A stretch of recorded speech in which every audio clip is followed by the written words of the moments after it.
చిత్రా విశ్వేశ్వర అనేటువంటి ఒక అద్భుతమైనటువంటి భరతనాట్య నర్తకీమణి శంకరాభరణం విజయోత్సవాలు చేస్తున్న సందర్భంలో చెన్నైలో ఆవిడ అన్నటువంటి ఒక మాట, శంకరాభరణం ఈజ్ ఎ హ్యాపెనింగ్ అన్నారు ఆవిడ. It just happens. కొన్నిటిని మనం జరిగిపోతాయి. ఆ జరగడానికి మనం దానికి వెనకాతలు ఒక ప్రణాళిక, ఒక స్క్రీన్ ప్లే, అవన్నీ ఏముండదు, కొన్ని జరుగుతాయి. సో శంకరాభరణం మొదలెట్టినప్పటి నుంచి చివరి దాకా కూడా దానికి అన్ని హంగులు ఎలా అమరాలో దేవుడు అలా అమర్చాడని విశ్వం గారి అభిప్రాయం. దేవుడి మీద నమ్మకం లేని వాళ్ళకి ఏదో విధంగా అది అమరింది అని ఒక నమ్మకం. ఏదైతే ఏంటి, ఒక సినిమాకి ఏమేమి హంగులు ఎలా అమరాలో అలా అమరినటువంటి సినిమా శంకరాభరణం. సో ఈ కథ మా నాన్నగారికి చెప్పిన తర్వాత ఒకసారి ఆయన దగ్గరికి వచ్చి, బాబాయ్ వీడు నా సినిమాకి పాడాలి, నీ సినిమాకి పాడనంటున్నాడు అట్రా వాడు అన్నాడు. అలా కాదు, వాడు రోజుకు 5-6 పాటలు పాడుతున్నాడు, ఈ సినిమాకి నాకు వాడు వాయిస్ ఫ్రెష్గా ఉన్నప్పుడే కావాలి, ఏ రోజైనా సరే వాడు కాల్ షీట్ ఇచ్చినప్పుడు మొట్టమొదటి పాట నాకు పాడి వెళ్ళాలని చెప్పండి అని. ఎన్నో చెప్తే వినడా అని. అలా కాదు, వాడు ప్రొఫెషనల్ అయ్యాడు, వాడికి ఎన్నో నిబద్ధతలు బంధాలు ఉంటాయి, వాటినన్నిటిని కూడా కట్ చేసుకొని నాకు మొట్టమొదటి పాట పాడితే బాగుంటుంది అని.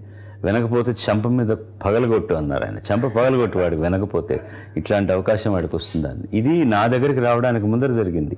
తర్వాత కథ మా అన్నయ్య నాతో చెప్పినప్పుడు ఫస్ట్ నేను అన్నది ఏంటంటే, దయచేసి నేను పాడలేను ఈ సినిమాకి అన్నారు. ఎందుకంటే పాత్ర ఒక సంప్రదాయ సంగీతానికి సారూప్యమైనటువంటి పాత్ర, ఇంటి పేరే ఒక రాగాన్ని పెట్టుకున్న పాత్ర. ఆ పాత్ర మీద జీవితం, ఆ పాత్ర జీవితం మీద సినిమా నడుస్తుంది.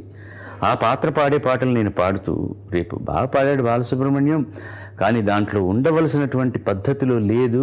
శంకరాభరణం శంకర శాస్త్రి ఏంటి, మరి బాలసుబ్రహ్మణ్యం పాడడం ఏంటి అని ఆ ఒక్క కారణం సినిమా విఫలం అవడానికి గల కారణం అయితే నేను ఇదే అన్నాను, పాండ్య బజార్లో దిరిసిన చెట్టుకు ఊరేసుకొని చచ్చిపోవాలి నేను. అంత మంచి సినిమా బాగా పోకపోవడానికి కారణం బాలసుబ్రహ్మణ్యం గాయకుడైతే అని. చాలా ప్రోద్బలం పెట్టారు, అన్నీ చేశారు, ఏదో మొత్తానికి జరిగింది. ఆఖరికి జరిగి భయంగానే మొదలెట్టాను. పుగళేంద్ర గారు పాడిన పాటలన్నీ ఆయన పాడి కంపోజిషన్లో రిహార్సల్స్లో పాడిన టేప్ చేసుకొని, ఒక్కొక్క పల్లవి ఏదైనా కష్టంగా ఉంటుందంటే దాన్ని లూపులాగా క్యాసెట్లో చేసుకొని, పొద్దున్న లేచి బంధువులు ఎక్కడికి వేరే రికార్డింగ్ వెళ్తున్నప్పుడు కూడా కారులో వింటూనే ఉండడం. అంటే ఏదో స్వరం రాసుకొని, నాకు స్వరం రాయడం ఎలాగూ రాదు, పాట గుర్తుపెట్టుకొని జ్ఞాపకం చేసుకుంటూ మననం చేసుకుంటూ రికార్డింగ్ థియేటర్లో మైక్ ముందుకు వెళ్ళి పాడడం కాదు. It should be here registered. 1, 2, 3 అంటే బ్యాక్గ్రౌండ్ స్కోర్ క్యూస్ మాత్రం రాసుకొని మనం పాడేయగలగాలి. పేపర్ ఉన్నా లేకపోయినా పాడేయగలిగే స్థితికి జీర్ణం కావాలి పాట అని. అలా జీర్ణం చేసుకొని పాడినటువంటి పాట నా జీవితంలో ఒక గొప్ప మలుపు, చాలా గొప్ప మలుపు. చాలాసార్లు చెప్పాను అంతకుముందు, హాయ్ బాలు అనేవాళ్ళు తర్వాత నమస్కారం బాలు గారు అనడం మొదలెట్టారు. Shankarabharanam has become a passport to me, a visa. ప్రపంచంలో సంగీత దేశాలన్నిటికీ వెళ్ళడానికి ఒక వీసా పర్మనెంట్గా దొరికినట్టు అనిపించింది అనమాట. నా మీద ఒక నమ్మకం కుదిరింది. పరిశ్రమల వాళ్ళకి, బయట పరిశ్రమల వాళ్ళకంటే కూడా బయట వింటున్న వాళ్ళకంటే ఇలాంటి పాటలు కూడా పాడగలరు అని విమర్శలు కూడా వచ్చాయి.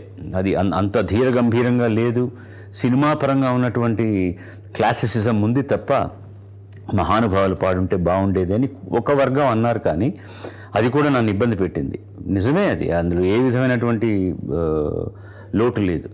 కాకపోతే శంకరాభరణంలో చేసిన పాటలన్నీ నన్ను దృష్టిలో పెట్టుకొని చేశారు మహాదేవన్ గారు. వీడు ఏం పాడగలడో అదే ఇచ్చారు నాకు. ఒకవేళ రికార్డింగ్ థియేటర్కి వెళ్ళి ఏదైనా పాడలేకపోయినా దాన్ని మార్చారు. అందులో వాడినటువంటి వాగ్గేయకారుల కీర్తన ఒకటే, మైసూర్ వాసుదేవాచార్యులు గారి బ్రోచేవారెవరురా అన్నది ఒక్కటి తప్పించి మిగతావన్నీ శంకర శాస్త్రి పాత్ర కోసం, ఆయనకు గాత్రదానం చేస్తున్నటువంటి ఎస్పి బాలసుబ్రహ్మణ్యం కోసం వాడి మెలుగు సులువులన్నీ తెలుసుకుని చేయబడినటువంటి పాట. బట్ అదే ఆ శాస్త్రీయ సంగీత బాణీలో అలాగే కట్టు అలాగే మెయింటైన్ అయింది కదా సార్. అంటే ఇప్పుడు మనకు మామూలుగా సంప్రదాయ సంగీత విద్వాంసులు అనేది ఏమిటి అంటే, నాకు తెలియని విషయం ఇది, ఎందుకో భాషకి అక్షరానికి ఎక్కువ ఇంపార్టెన్స్ ఇవ్వరు. గమక ప్రధానమైనదే మన కర్ణాటక సంప్రదాయ సంగీతం అంటారన్నమాట. ఏదైనా ఒక కీర్తి, శాంతము లేక సౌఖ్యము లేదు తామస ప్రభు చాలా గొప్ప సంగీతం, బాగానే ఉంది. శాంతం లేక సౌఖ్యము లేదు అన్నది ముందు భావం కావాలి. ఇది నేను ఎవరిని విమర్శ చేయడం కాదండి, ఇది ఒక బాణీ అలవాటైంది, అందరూ అలాగే పాడుతున్నారు. అందరూ కాదు, ఇప్పుడు బాలమురళి వారు ఇలా పాడరు. బాలమురళి వారు అక్షరానికి విలువ ఇచ్చి భావస్ఫూరకంగా పాడతారు ఆయన. అది అది అది సంప్రదాయం అని అనుకుంటే అది నాకు రాదు కాబట్టి వదిలేద్దాం. నా అభిప్రాయం అడిగితే బాలమురళి గారు చాలా చక్కగా అంటారు, ఎవరికి తెలిసిన ఆయన సంప్రదాయం, త్యాగయ్య వారు పాడింది ఎవరన్నా విన్నారా, పుస్తకాల్లో వచ్చి చూస్తున్నాం, ఆ స్వరం ఆ వ్యవహారం పాడతాం. అదే స్వరాన్ని చక్కగా గుంభనగా మనం దాని వెస్టర్న్ మ్యూజిక్లా కాకుండా గమక ప్రధానంగా పాడొచ్చు, కానీ అక్షరాలు అర్థం కాకుండా పాడకూడదు, భావం లేకుండా పాడకూడదు. త్యాగయ్య వారు రాసినవన్నీ కూడా భక్తిరసపూర్ణమైనటువంటి కీర్తనలు. ఆ భక్తిరసం అందులో కనపడకపోతే ఎందరో మహానుభావులు అన్నది నేను ఒక్కడే మహానుభావుడు అన్నట్టు పాడితే ఎలాగా, అది పద్ధతి కాదు. ఎన్నో రకాల కీర్తనలు పశ్చాత్తాపంతో కూడా ఉంటాయి. అయ్యో దుఃఖం చాలా ఉంటాయి, కరుణరస ప్రధానమైనవి ఉంటాయి, చాలా ఉంటాయి. ఇవన్నీ దృష్టిలో పెట్టుకొని ఇప్పుడు నాకు అందులో అభినవేశం చాలా తక్కువగా ఉంది కాబట్టి నేను మిగతా పాడుతున్న గొప్ప వాళ్ళందరినీ విమర్శ చేస్తున్నాను అనుకుంటే మీ పాదధూళి కంటే కూడా నేను చాలా తక్కువ వాడిని. అది కాదు నా అభిప్రాయం. నాకు ఇప్పటికీ కూడా నా అభిప్రాయం ఏంటంటే భారతీయ సంగీతానికి మించింది ప్రపంచంలో ఏది లేదు. పరమ సంపూర్ణమైనటువంటి సంగీతం. ఈ సంగీతాన్ని ప్రతి ఒక్కళ్ళకి అందచేయాలి అంటే అది అర్థమయ్యేటట్టు పాడగలిగే పద్ధతి రావాలి. అప్పుడు కాలేజీకి పిల్లవాళ్ళు, హై స్కూల్ పిల్లవాళ్ళు కూడా వస్తారు, విని ఆనందిస్తారు. అది లేనప్పుడు ఇది కేవలం ఒక సెక్ట్కి మాత్రమే సంబంధించిందని దూరంగా ఉంచేస్తారు.